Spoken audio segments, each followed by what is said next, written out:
جی blood donation, خون کا عطیہ. Blood donation, جی اچھا، اس کا کس حد تک اجر و ثواب سے تعلق ہے، بشرطے اگر عطیہ کرنے والا شخص فوت ہو جائے؟ میں یہ اگلا حصہ نہیں سمجھا. اگلا اس سے مراد یہ ہے کہ اگر کوئی شخص فوت ہو جاتا ہے، اس نے اپنی زندگی میں 2 4 5 لوگوں کو بلڈ ڈونیشن دیا ہوا ہے، اس کا کس حد تک اجر و ثواب ہے؟ اور صدقہ جاریہ سے متعلق کچھ تھوڑی سی وضاحت.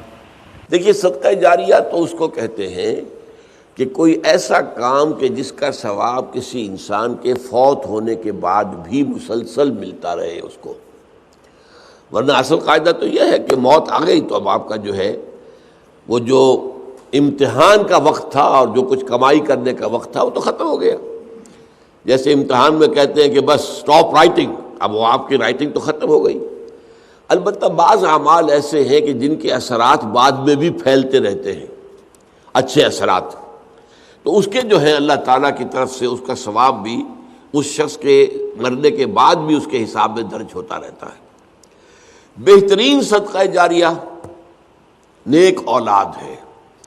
اگر آپ نے اپنی اولاد کی پرورش صحیح کی ہے، انہیں مسلم اور مومن بنا کر اٹھایا ہے، وہ اللہ کے فرما بردار متقی بندے ہیں، تو یہ جو ان کا وجود ہے، ان سے جو بھی نیکی پھیلے گی، ان سے جو آگے تقویٰ پھیلے گا، ان سے جتنا بھی بھلائی کا آگے فروغ ہوگا، اس کا ثواب آپ کو ملتا رہے گا. تو سب سے بڑا صدقہ جاریہ جو ہے وہ نیک اولاد ہے. اب اس کے علاوہ ایک صدقہ جاریہ مثلاً یہ کہ ایک شخص نے ایک دینی جو ہے درسگاہ قائم کر دی، زمین وقف کی، عمارتیں بنائی، دینی درسگاہ. اب یہ درسگاہ جب تک چلے گی اس کے حساب میں جو ہے اس کی نیکیاں جو ہے درج ہوتی رہے گی. اسی طرح دعوت و تبلیغ کا کام ہے.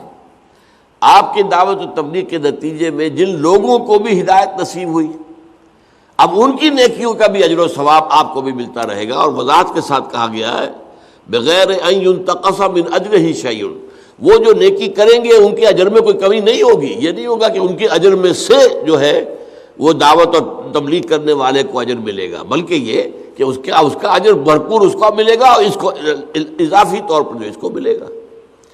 تو یہ ہے خیر کا کوئی کام غریبوں کے لیے، عوام کے لیے. جیسے پرانے زمانے میں ہوتا تھا کہ پل بنا، چاہ بنا، مدرسہ، تالاب بنا.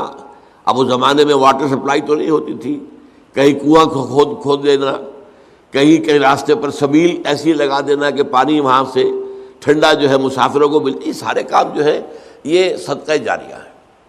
باقی اگر کسی نے کسی کو خون دیا ہے اور وہ نیکی کے ارادے سے دیا ہے تو اس کا اجر و ثواب اس سے ملے گا. باقی اس میں آگے اس کے کوئی منتقل ہونے کا میرے خیال میں کوئی معاملہ نہیں ہے.